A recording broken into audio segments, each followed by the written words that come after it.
It's up to us in Africa, working with our partners, to consolidate and expand this peace.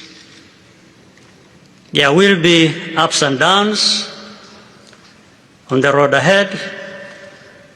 There is no doubt about it. Rwanda, I know, will not be found wanting. I can assure you of that. Our only objective is and has always been for our country to be safe and secure after having endured so much tragedy.